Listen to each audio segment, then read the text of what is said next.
오늘 말씀은 이렇게 생각해 보았으면 좋겠습니다. 부메랑이라고 하는 것이 있어요. 부메랑이 이제 약간 기억처럼 생겼는데 그 장난감 같이 생긴 것을 던지면 다시 되돌아온다는 얘기죠. 무슨 말이냐면 내가 어떤 잘못된 악한 일을 하게 되어지면 그것이 나에게 돌아온다. 그대로 돌아온다라는 것입니다. 또 하나는 이런 말이 있잖아요. 되려 주고 말로 받는다. 조금 그렇게 잘못된 일을 했지만 오히려 더 많은 것이 내게 피해가 주어지는 것을 말한다는 것이죠. 오늘 야곱이 이제 그런 면에 있어서 부메랑 같은 삶을 살았고, 이렇게 되려주는 격이었지만 말로 받는 그런 삶을 이제 보게 되는 그런 내용을 우리가 살펴보려고 하는 것입니다. 창세기 29장 15절에서 35절 말씀인데요. 오늘 내용의 말씀 이제 야곱이 결혼하는 그런 내용하고 또 레아가 미움받는 내용이 나옵니다. 그런데 하나님께서 레아에게 주신 것들이 있습니다. 그 내용을 좀 말씀드리려고 합니다. 지난 시간에 좀 요약을 해서 설명드린다면 하란으로 온 야곱은요, 라반의 집에서 이제 한 달간 머물게 되었던 것이죠. 그런데 이제 라반은 야곱을 골육으로 인정하고 대접을 해줍니다. 한 달 동안은 그런 것이죠. 야곱은 이곳에서 얼마나 머물지 어떤 예정이나 기약이 없었습니다.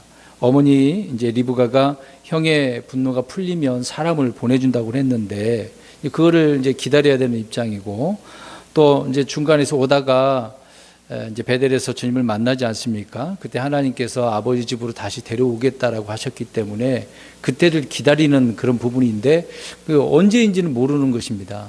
그래서 일단 한 달 동안 머무르고 있긴 했습니다만은 그 기간이 정확히 언제인지는 모르는 거죠. 야곱은 그래서 그 하란에서 라반의 딸들 중에서 이제 결혼하라는 아버지 명령을 수용해야 되는 그런 일도 있기 때문에 계속해서 그곳에 머물 수밖에 없는 것을 보게 되어집니다. 그러나 이제 야곱에게는 아무것도 없었다는 거죠. 결혼하려고 한다면 지참금이라는 것이 이 당시에 이제 풍습이 있었기 때문에 이제 그것을 주고 아내를 데려와야 되는데 야곱은 도망치다시피 이렇게 왔기 때문에 아무것도 없었단 말이죠. 아버지 이삭은 자신의 힘으로 아내를 구한 것이 아니라 아버지 아브라함이 엘리에셀을 종을 보내서 신부를 얻게 하지 않았습니까? 근데 야곱은 전혀 그런 게 아니잖아요. 이제 한 푼도 없었기 때문에 그거를 어떻게 마련해야 되느냐? 마련할 수도 없잖아요. 근데 그거를 자기 자신을 통해서 채우는 것을 보게 되어집니다. 그 내용은 이제 뒤에서 말씀드리기로 하고요. 아무튼 형의 분노를 피해서 맨몸으로 왔기 때문에 이런 맨몸으로 문제를 해결해야 되는 야곱을 보게 되어집니다. 그러니까 야곱이 지금 아내를 구해야 되는 입장에서 그냥 사랑 타령만 하고 있는 부분이 아니라는 것이죠. 이 아내를 얻기까지 많은 고생과 고난을 하게 되어진 것을 보게 되어집니다. 그러니까 결혼하기까지 엄청난 대가를 치러야 된다는 거죠. 앞에서 말씀드린 것처럼 데려주고 말로 받는 그런 고생의 삶을 보게 되어집니다. 그래서 야곱은 사랑을 위해서 자신을 드리는 자신의 전부를 드리는 그 모습을 보게 되어집니다. 한 절씩 우리가 살펴보겠습니다. 오늘은 15절에서 35절 좀 길지만 그래도 우리가 한 절씩 살펴보는 것이기 때문에 보겠습니다. 15절입니다. 라반이 야곱에게 이르되 내가 내 형제의 힘으로 그런 까닭에 나를 거저 섬겨야 하겠느냐 무엇이 내 품상이 되겠느냐 내게 구하라 하니라. 희한하게도 라반은 이제 조카인데도 불구하고 형제라고 부르고 있네요. 물론 성경에서 보면 아버지, 아들, 형제 이 단어가 막 굉장히 광범위하게 불리게 되어집니다. 내 친아버지지만 또 친아버지 아닌 경우에도 대언자도 내 아버지요, 왕인데도 내 아버지요 그런 표현이 있거든요. 근데 이제 여기에 이 형제요 그랬으니까 조카이긴 하지만 이제 브라더라고 하는 이 영어로 아무튼 형제라는 용어를 이렇게 사용을 하고 있네요. 라반은 야곱을 맞아서 한 달간 이렇게 풍성히 제공을 해 주었지만 대접을 해 주었지만 이제는 무엇을 하도록 요구하고 있는 입장이 되겠습니까? 일을 하도록 뭔가 이제 가만히 둘 수는 없잖아요. 품삯을 요구하고 있는 것을 보게 되어집니다. 일을 통해서 이제 네 품삯을 받아가라 그 얘기를 하고 있는 거죠. 그러니까 라반은 이제 고용계약을 맺는 것입니다. 너는 그냥 공짜로 먹을 수 없으니까 일을 해야 된다 이제 그런 얘기입니다. 그러면서 라반은 야곱에게 이렇게 품삯을 정하라고 이야기하는 거죠. 그래서 무엇이 내 품삯이 되겠느냐. 그러니까 돈이든 땅이든 가축이든 라반의 딸이든 뭔가를 정하라, 그 얘기를 하고 있는 것이죠.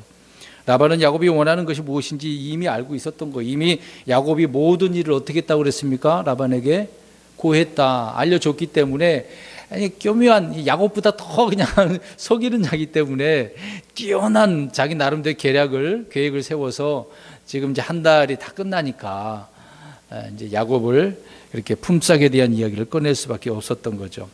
그 내용이 이제 15절에 기록을 하고 있습니다. 16, 17절 보겠습니다. 라반에게 두 딸이 있었는데 큰 딸의 이름은 레아요, 작은 딸의 이름은 라헬이더라. 레아는 눈이 약하였으나 라헬은 아름답고 잘생겼더라. 자, 여기서 우리 16, 17절에서 조금 말씀드릴 내용이 있습니다. 이 오해하는 부분이고 번역 문제를 잠깐 언급하려고 합니다.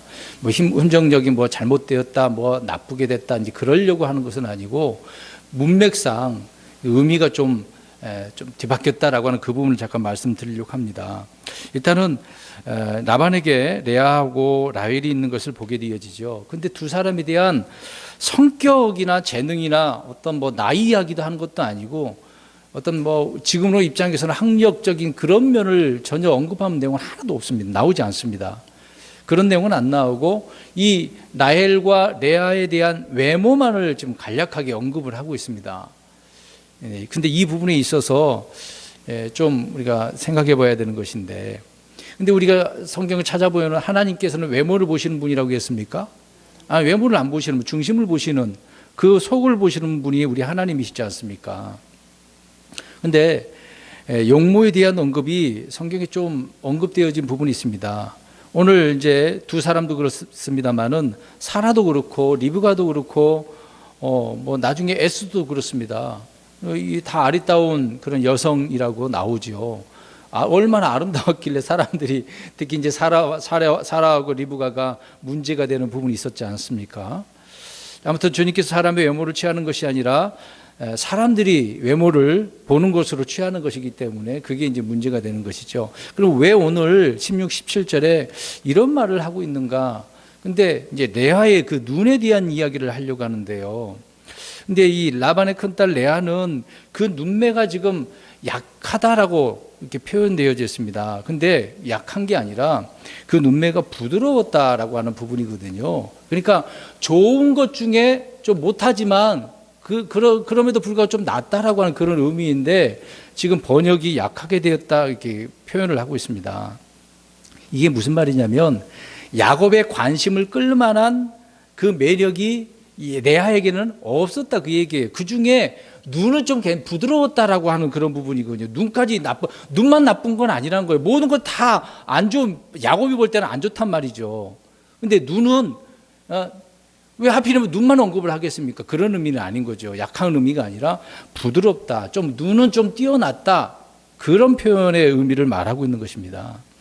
그러니까 본문을 보면 레아는 눈매만 빼면 볼품이 없는 그런 여성이다, 여자다라고 지금 라헬과 비교해서 설명을 해주고 있는 겁니다. 근데 라헬은 어떻습니까? 아름답고 잘생겼다라고 이야기합니다. 그럼 반대로 표현한다면 레아는 못생겼다? 그렇게 또 말해버리면 안 되는 거죠. 라헬보다는 못했는데 야곱이 볼 때는 마음에 안 드는 건 사실입니다. 그러나 레아는 눈매는 좀 부드러웠다라고 하는 그런 부분이거든요. 그래서 이 부분에 대해서 사람들이 레아의 눈이 부드러운가 약한가, 이제 그것을 놓고 학자들끼리 많이 다투고 하는 부분이 있습니다. 근데 이제 여기에서 영어로 표현된 약하다는 의미가 원래 이제 부드럽다라고 하는 부분인데 텐더라는 겁니다. 락큰롤 가수 엘비스 플레스가 부른 러브 미 텐더라고 하는 노래가 있잖아요. 그거는 텐더라는 건 부드럽다는 거거든요. 그러면 그 노래가 약하다, 나쁘다 그런 의미는 아니잖아요. 근데 왜 그렇게 했습니까? 아무튼 처음에 다가오는 그 단어의 의미는 부드럽다라고 하는 부분입니다. 흠정력도 원래 지금 우리가 지금 보고 있는 그 400주년 기념판이 이제 5판이거든요. 그러니까 1판부터 4판까지는 부드럽다고 번역을 했는데 5판에 와서는 나중에 번역이 약하다라고 하는 그런 의미로 사용돼서 또 스트롱 사전이나 그런 성구 사전의 그 의미를 보고서 약하다라고 이제 고쳐버렸거든요. 그러니까 그러다 보니 성경이 말하는 그런 의미가 좀 다른 의미로 쓰이게 됐다라는 것을 저는 잠깐 지금 말씀을 드리는 겁니다. 왜 그러냐면 똑같은 단어인데 불구하고 창세기 29장 17절에 보면 아브라함이 잡은 송아지가 있는데 연한 송아지라고 그랬어요. 근데 우리말로는 연하다라고 표현했지만 영어로는 텐더거든요. 부드러운 송아지가 부드러운 송아지라는, 연하다라는 것은 부드럽다는 이야기잖아요. 그리고 또 창세기 33장 13절에 보면 야곱이 말한 내 아이들은 열이다라고 하는 부분이, 그때 텐더라는 의미, 열이다, 강하다는 게 아니고 열이다, 어리다, 뭐 열이다, 그런 표현이잖아요. 그러니까 친절의 의미도 있고 그런 부분으로 많이 씁니다. 그러니까 연한 가지, 연한 풀, 연한 싹, 궁율, 이런 면에 있어서도 텐더라는 단어가 들어가는데 왜 오늘 이 본문에서는 약하다라고 했을까? 그러니까 이제 사전 따라가다 보니까 그렇게 번역이 된 것으로 보이게 되어집니다. 그러니까 여기서 말하고자 하는 것은 레아의 경우에는 부드러운 눈매를 가졌다는 의미예요. 나쁘다는 의미가 아니란 말입니다. 그러니까 레아는 알력이 부족한 그런 게 아니라는 거죠. 개역성경에는 알력이 부족했다라고 나옵니다. 개정판에서는 시력이 약하다, 그렇게 되어져 있는 부분도 있습니다. 그러니까 이제 현대 역본을 따라가다 보니 이제 그렇게 사용됐다는 것을 잠깐 말씀드리는 겁니다. 그러니까 레아의 눈이 부드럽다, 눈매가 뭐 부드럽다, 선하다라고 하는 그런 뜻이 되는 거죠. 그러니까 인물은 좀 못났을지라도 눈매는 부드러웠다라고 하는 그런 의미라는 것입니다. 이 정도까지만 이해를 하면 좋을 것 같습니다. 그러니까 이 구절에서 강조점은 라헬이 외모에서 레아에 비해 훨씬 우월하다라고 하는, 둘이 비교를 하고 있는 거예요. 비교를 하고 있는 거다. 그런 의미로 이해를 하면 좋을 것 같습니다. 18절 보겠습니다. 야곱이 라헬을 사랑함으로 이르되 내가 외삼촌의 작은 딸 라헬을 위하여 외삼촌은 7년 동안 섬기리이다 하며. 자, 야곱이 누구를 사랑했습니까? 라헬을 사랑했네요. 하란에 온 지 한 달 만에 라헬을 사랑하게 된 거, 물론 첫눈에 반한 거죠. 우물가에서 이미 반했습니다. 이미 흔히 말한 대로 점 찍어 놓은 거죠. 네. 그런데 라반이 품삯을 정하라고 하니까 주저없이 그 품삯을 누구라고 이야기합니까? 라헬이라고 이야기를 하고 있는 거죠. 이 라헬을 위해서 자기가 7년 동안 섬기겠다. 돈도 아니고요, 어떤 뭐 짐승 가축도 아니고 사람을 그렇게 품삯으로 정해버리게 되어집니다. 이제 이것을 누가 정합니까? 누가 정한 거예요? 이것은요, 라반이 정한 게 아니고 야곱이 정한 겁니다. 이제 뒤에서 이제 다른 7년은 이제 라반이 정해버리긴 하는데, 일단은 야곱이 스스로 그 품삯을 정하고 7년을 자기가 일을 하겠다, 그 얘기를 하고 있는 거죠. 그러니까 무보수인 것입니다. 단지 그 품삯은 라헬일 뿐이지만은 다른 것은 없다는 거죠. 돈이든 가축이든 땅이든 뭐 집이든 그런 게 아니라는 것입니다. 여기서 보면은 어떻게 보면 저 얼마나 사랑했으면, 그러니까 흔히 그러잖아요. 사랑은 말과 혀로 하는 것이 아니다, 행함과 진리로 하는 것이라고 요한일서 3절에 나오잖아요. 3장에. 행함과 진리로 하는 것이거든요. 사랑은 단순한 감정 그 이상이기 때문에 하는 것이다라는 것을 알 수 있습니다. 흔히 이제 사랑은 받는 것이 아니라 준다라고 그 표현도 하고 있지 않습니까? 야곱은 그렇게 라헬을 사랑했기 때문에 그런 품삯으로 이야기를 하고 있는 겁니다. 여기서 또 이제 7년이라고 하는 의미는 최대치, 뭐 가득이라는 그런 의미가 되겠죠. 그러니까 야곱이 라헬을 위해 7년을 일한다라고 하는 것은 자신의 전 인생을 이렇게 헌신하는 거나 마찬가지다라고 하는 그런 의미가 되겠습니다. 이런 의미 속에서 우리 예수님도 바로 자신을 다 드리신 분 아닙니까? 온전히 드리신 분이, 십자가에서 드리신 분이 우리 예수님이라는 거죠. 그런 면에서 야곱이 예수님을 예표하고 있는 부분이라고 또 볼 수 있는 것입니다. 아무튼 사랑으로 인해서 야곱은 이렇게 훔치고 속이고 빼앗고 사기치는 대신에 라반을 섬기고 자신을 희생하는 그런 내용이 18절에 나오고 있는 내용인 것입니다. 19절 보시겠습니다. 라반이 이르되 그녀를 내게 주는 것이 다른 사람에게 주는 것보다 나으니 나와 함께 있으라 하니라. 라반의 입장에서는 그 말이 자기에게는 얼마나 달갑게 들려오겠습니까? 그래서 그 품삯에 만족을 했고 쉽게 그 자리에서 이제 동의하게 되는 것을 보게 되어지죠. 야곱이 이런 품삯으로 라반의 재산이나 가축이나 땅을 요구하는 것이 아니라 딸을 정했기 때문에 그러는 것입니다. 근데 여기에서 이제 라반이 이런 말을 했습니다마는 이 말에는 야곱이 미처 눈치채지 못한 그런 아주 중요한 내용이 담겨 결함이 있습니다. 라반은 지금 두루뭉술하게 대답을 하고 있는 거예요. 뭐 결혼하는 날짜도 정한 것도 아니고 레아라고 언급하지도 않았습니다. 아니 얼마나 교묘한 건지 한번 보세요. 근데 그것을 그냥 나이를 주는 줄 알고 야곱은 지금 착각을 하고 있는 겁니다. 그냥 속은 거죠, 쉽게. 라반이 라헬 얘기했으니까 꼭 줄 것이로 그렇게 생각을 한 것이죠. 그러나 라반은 지금 이 말 한 것 중에 레아도 언급한 것도 아니고 직접적인 허락을 한 것도 아니고 그냥 그녀를 내게 주는 것이 다른 사람에게 주는 것보다 낫다. 그것이 전부라는 거죠. 계속해서 한번 보시기 바랍니다. 20절. 야곱이 라헬을 위하여 7년을 섬겼으나 그녀를 향한 사랑으로 인해 7년을 며칠까지 여겼더라. 참 7년이 며칠까지 여겼다고 한다면 얼마나 즐겁고 행복했는지를 보게 되어지죠. 7년은 짧은 것은 아니잖아요. 굉장히 긴 시간을 보낸 것인데 그만큼 사랑에 빠진 남자가 자기 아내를 위해서 무엇을 할 수 있는지를 설명을 해주고 있는 것입니다. 그래서 이 20절에 그녀를 향한 사랑으로 인해 그렇게 되어지고 있습니다. 그러니까 아내를 얻기 위해서 그 대가를 이렇게 자기 자신을 지불하는 것을 보게 되어지죠.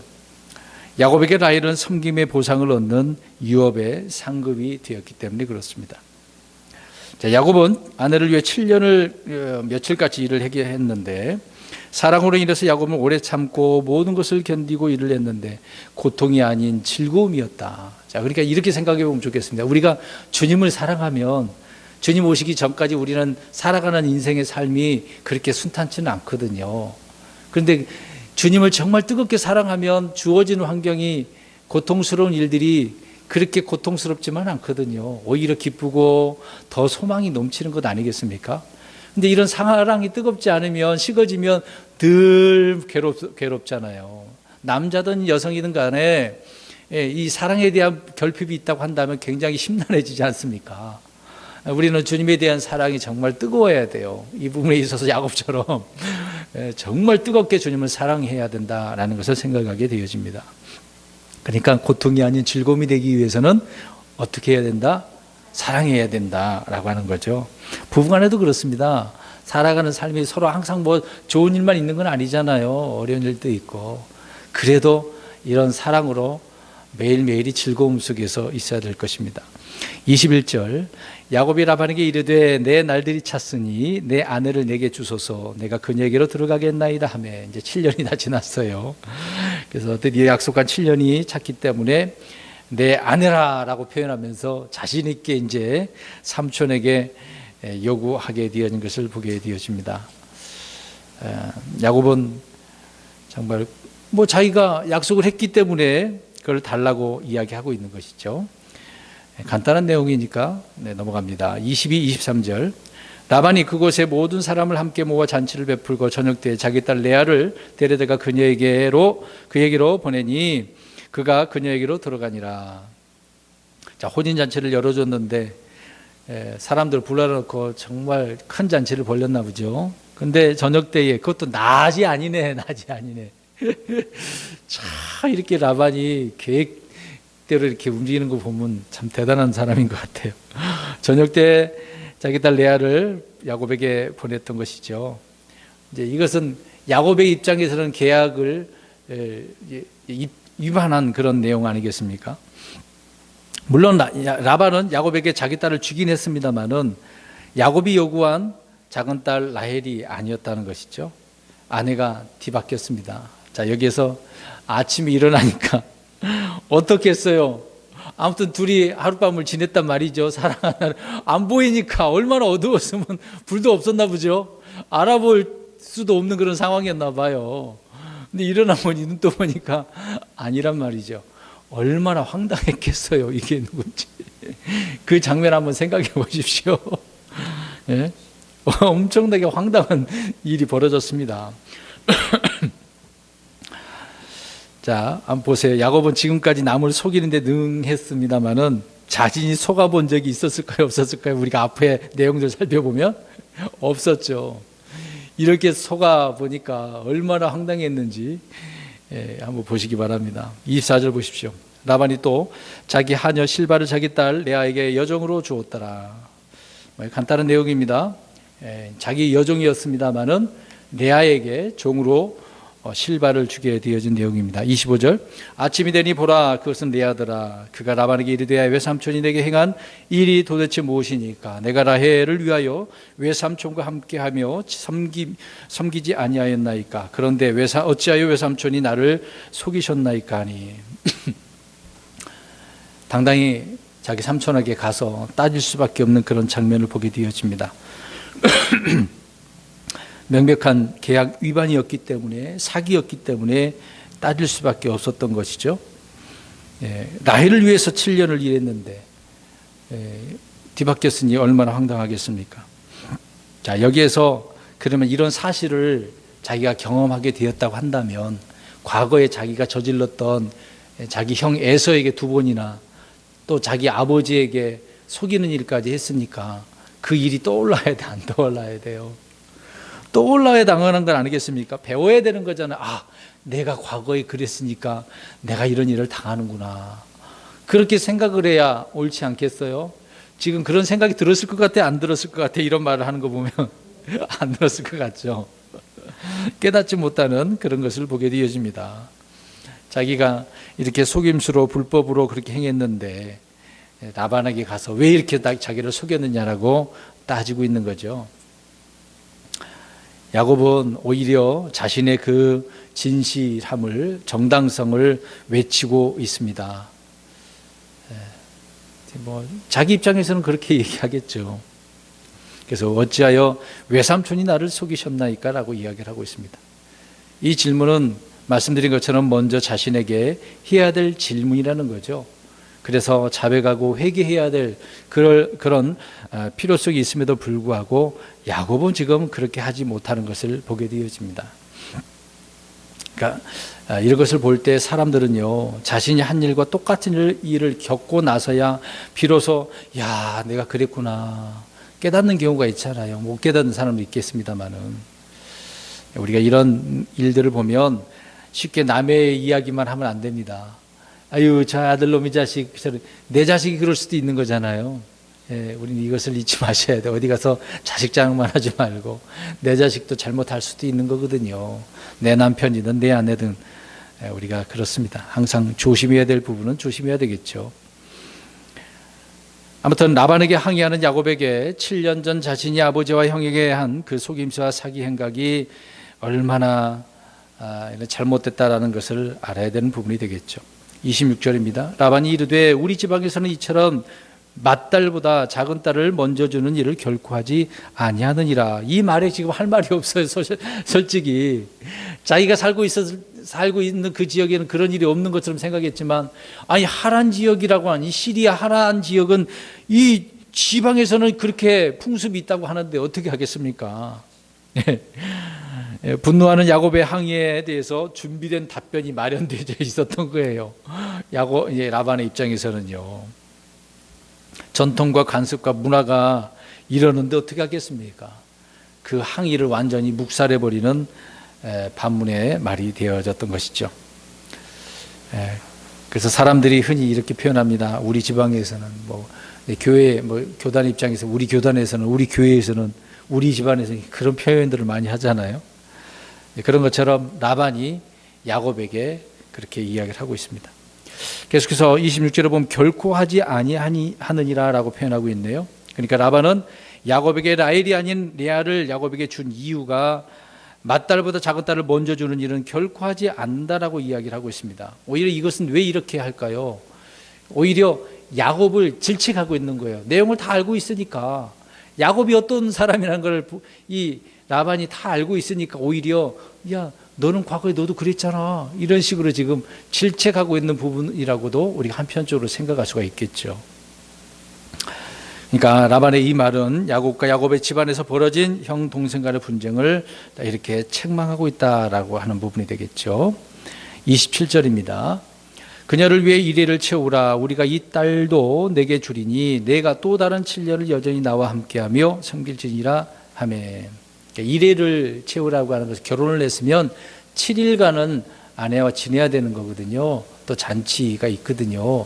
그런 것처럼 이스라엘의 문화 풍습은 7일 동안 결혼식을 하는 것입니다. 그 이후에 또 만찬이 있겠습니다만은 풍습이 그렇기 때문에 그러는 거죠. 그래서 이레를 채워야 하고 그 다음에 라헬을 위해서는 또 다른 7년에 대한 이야기를 하고 있는 것이죠. 이 내용은 그냥 문화적인 그런 내용의 말이기 때문에요. 나중에 이 결혼 풍습이 우리 이제 교회가 휴거하게 되어질 때 이제 그 신랑과 신부의 결혼 그 문제거든요. 그때 신랑과 신부가 나중에 오게 되어집니다. 만찬하기 위해서 오거든요. 그래서 신랑이 왔다, 그 내용이 이제 마태복음에 나오잖아요. 우리는 처녀들 신부이기 때문에 예수님과 같이 오게 되어집니다. 그때 처녀들이라고 하는 이스라엘 백성들이 신랑을 맞이해야 되는 거죠. 기름을 준비해서 깨어 있어야 된다. 그것이 이제 환란 기간을 의미를 하고 있는 것입니다. 이제 그런 교리적인 부분이기 때문에 그럼 나중에 더 말씀을 드리도록 하겠습니다. 아무튼 이레를 채우고 또 다른 7년을 일해야 되는 것을 하게 이제 약속을 하게 되어지는 것이죠. 28절입니다.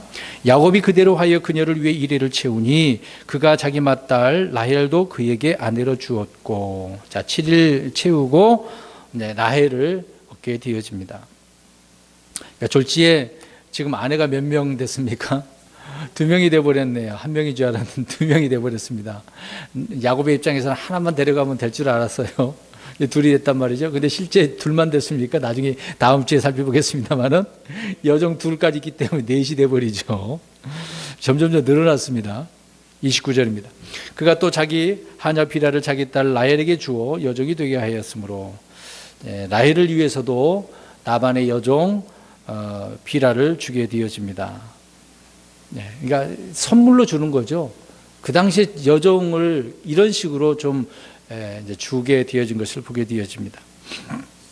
아무튼 야곱은 사랑으로 인해서 7년을 며칠처럼 일을 했습니다만은 이제는 어떻습니까? 이미 이제 7일 지나고 라헬을 얻긴 했습니다만은 이제 또 다른 7년이 어떻겠냐고요. 며칠처럼 여겨지게 되겠습니까? 아이고, 삼촌에게 속아가지고 내가 7년을 더 일을 해야 되니 그 7년은 좀 힘들었을 것 같아요. 그 내용을 보면 후회와 원통함은 뭐 말로 다 할 수가 없겠죠. 7년이면 끝날 줄 알았더니 14년을 또 지내야 되는 입장이 있었던 거죠. 30절입니다. 그가 라헬에게도 들어가니라. 그가 또한 레아보다 라헬을 더 사랑하고 또 다른 7년을 여전히 그와 함께 하며 섬기니라. 7년 계약이 성립된 그런 내용을 말씀을 하고 있고요. 근데 야곱은 누구를 더 사랑해요? 라헬을. 원래는 라헬만 생각했기 때문에. 자, 이것을 보면 레아의 입장은 어떨까요? 이미 아내긴 아내잖아요. 그런데도 불구하고 계속 라헬만 사랑하고 있으니 레아의 입장에서는 얼마나 괴롭겠습니까? 뭐 어떻게 보면 야곱의 입장에서는 당연할 것 같아요. 속아서 아내를 얻었기 때문에 더 미워할 수밖에 없는 그런 입장이고, 인물로 보나 그동안 쏟은 정성과 노력과 수고로 보나 레아와 라헬은 서로 비교의 대상이 될 수가 없어요. 오직 야곱은 누구만 보여요? 라헬만 보이는 거죠. 속아서 결혼한 사람과 사랑해서 결혼한 사람을 이렇게 보면은 알 수가 있는 것이죠. 근데 이제 결혼을 했긴 했습니다만은 가정을 꾸려갈 돈이 필요하지 않겠습니까? 그래도 7년 동안은 무보수로 일을 해야 되니 얼마나 힘들었겠어요. 계속해서 7년을 라반을 위해서 섬겨야 되는 야곱입니다. 31절, 주께서 레아가 미움받는 것을 보시고 그녀의 태를 여셨으나 라헬은 수태하지 못하였더라. 이제 시간이 좀 지났어요. 7년이 지나고 7년 그 과정, 그 이후 또 다른 7년 과정 속에서 이 내용의 말씀을 하고 있는 내용입니다. 근데 그 기간 동안에 레아가 야곱에게 어떻게 하고 있는 거예요? 미움을 받고 있는 거예요. 근데 야곱에게만 미움 받겠습니까? 자기 여동생 라헬에게서도 미움을 받고 있는 거죠. 그러니까 하나님께서 그것을 보시고 레아의 태를 여셨다. 그러나 라헬의 태는 닫아버렸다. 그 얘기를 하고 있습니다. 그러니까 어떻게 보면 야곱보다도 라헬이 자기 언니를 더 괴롭혔던 것 같아요. 자, 그럼 이것을 우리 보려고 합니다. 앞에서 잠깐 언급했습니다만은 지금 미움받는 레아가 그러면 받은 것이 하나도 없을까? 그렇지 않다는 겁니다. 오늘 미움받는 그것을 누가 보셨다고 이야기하고 있습니까? 주께서 보셨다. 하나님께서 미움받는 자의 편이신가 봐요. 가지고 있는 자 편이 아니라 어렵고 고난받고 고통스러운 그런 괴로운 상태에 있는 사람을 좀 보시네요. 보셨다라고 나옵니다. 보셨다라고. 야곱의 집에는 야곱과 부인들만 있는 것이 아니죠. 이게 야곱과 레아와 라헬 그리고 여종 둘 그렇게만 있는 것처럼 보이지만 그게 아니라는 것이죠. 거기에 누구도 있습니까?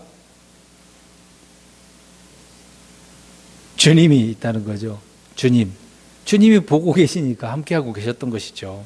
왜 그러냐면 이미 하나님께서 야곱하고 함께 하겠다고 말씀하셨지 않습니까?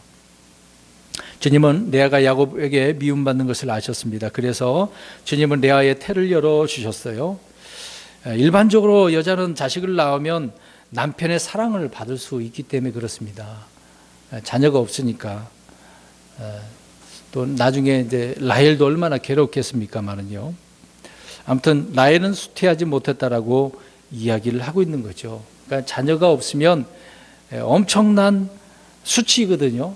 결함이거든요. 여성의 입장에서는 그렇지 않겠습니까? 아무튼 주님께서 보시고 라고 하고 있는데 하나님께서는 물론 레아를 보셨습니다만 지금 모든 믿는 자들, 주를 사랑하는 자들 다 보고 계신다는 겁니다. 하나님은 초월하신 분이잖아요. 초월자시잖아요. 사람은 보는 게 한계가 있지만 하나님 보시는 건 한계가 없습니다. 다 알고 계시는 분이기 때문에 주님은 우리가 행하는 일뿐만 아니라 마음과 생각과 상상까지도 다 보시고 아신다라고 성경에서는 말씀을 하고 있습니다. 레아는 주님을 전혀 의식하지 못할 수 있겠습니다만은 주님은 그녀의 태를 열어주셨어요. 그래서 하나님께서 31절에 분명히 주께서 열어주셨다라고 말씀을 하고 있습니다. 결혼한 여자가 아이를 낳는 문제는 당연한 일이 아니라 주님이 주신 은혜라는 것을 알 수가 있습니다.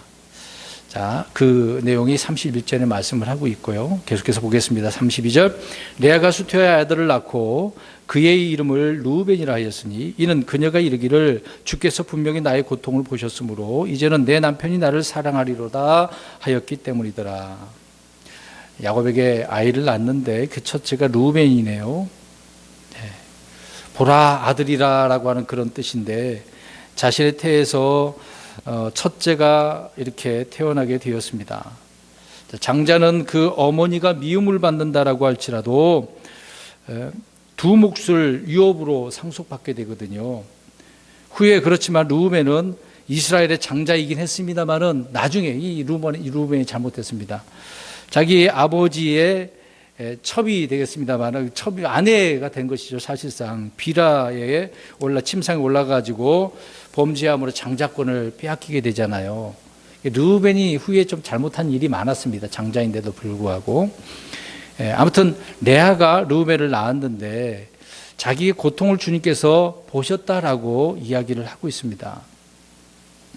그러니까 이제 이것을 주께서 보셨기 때문에 이 아들을 통해서 내 남편이 나를 사랑하리로다 그런 마음을 가졌던 것이죠. 레아에게 있었던 어떤 믿음과 소망에 대한 이야기를 고백을 하고 있는 내용이 되는 것입니다. 그러나 레아의 바람과 달리 여전히 어떻습니까? 계속해서 자녀를 낳았다고 해서 지금 이걸 내 남편이 나를 사랑하리로다 라는 의미로 이제 또 이름까지 지어준 것 아닙니까? 보라 아들이란 뜻인데 그러나 계속해서 미움을 받습니다. 33절 보겠습니다. 그녀가 다시 수태하여 아들을 낳고 이르되 주께서 내가 미움받는 것을 들으셨으므로 이런 까닭에 내게 이 아들도 주셨도다 하고 그의 이름을 시몬이라 하였으며 보세요. 계속해서 미움받고 있었기 때문에 또 아들을 주셨다라고 이야기를 하고 있는 거죠. 여기에서 시몬이라고 하는 의미는 듣는다라고 하는 의미거든요. 그러니까 주께서 들으셨다, 들으셨음, 미움받는 것을 앞에서는 보셨다라고 했는데 여기서 이제 들으셨다라고 이야기합니다. 얼마나 안 좋은 말들을 했는지도 모르고 말을 했으니까 들은 건 아니겠습니까? 예. 이제 그것 또한 하나님께서 이것을 들으셨기 때문에 심우원을 주셨다라고 이야기를 하고 있습니다.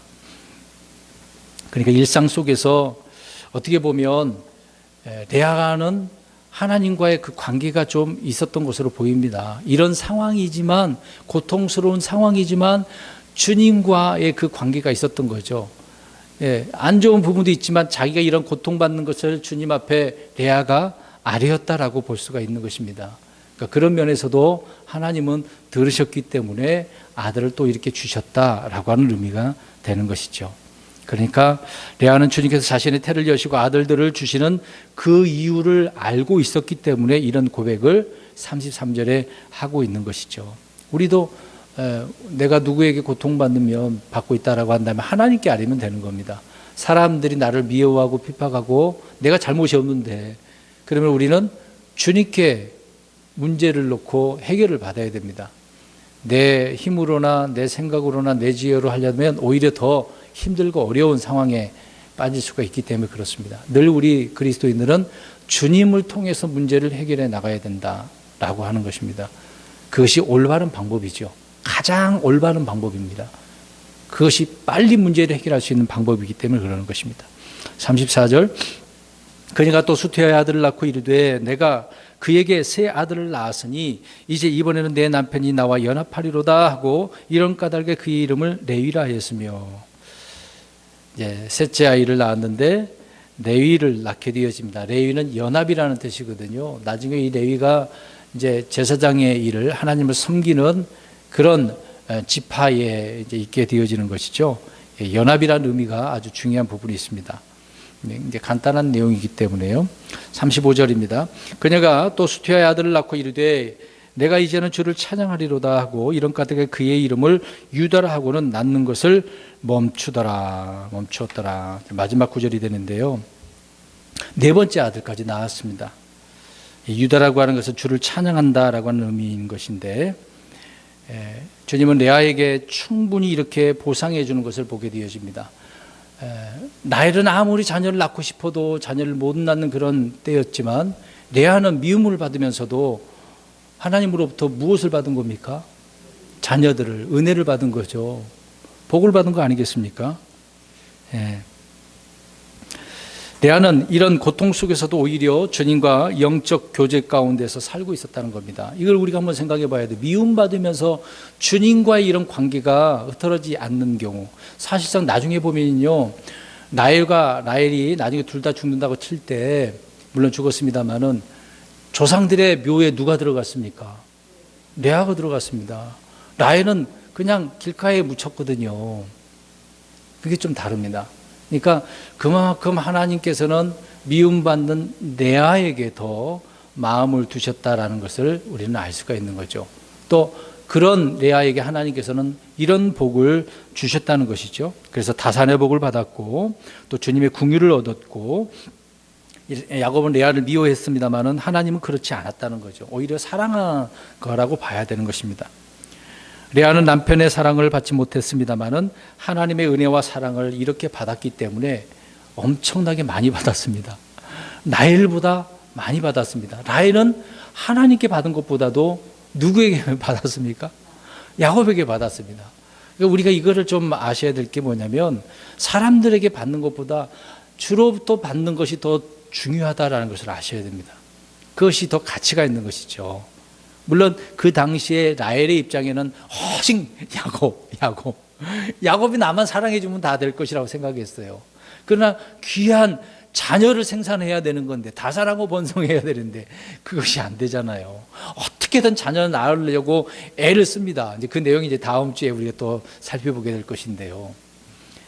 아무튼 결론적으로 말씀드리지만, 레아는 이런 상황 속에서도 주님과 영적 교제를 한 것을 통해서 볼 때 하나님께서 더욱더 레아에게 관심을 주시고 또 그녀에게 복을 주신 것을 보게 되어진다라는 것을 살펴보았고, 또 하나는 우리가 야곱에게 있어서 우리가 어떤 나쁜 일을 하게 되어지면 부메랑처럼 나에게 돌아온다는 것입니다. 오히려 되려주고 말로 받는 그런 어려움을 우리가 이제 살 수가 있다라고 하는 부분입니다.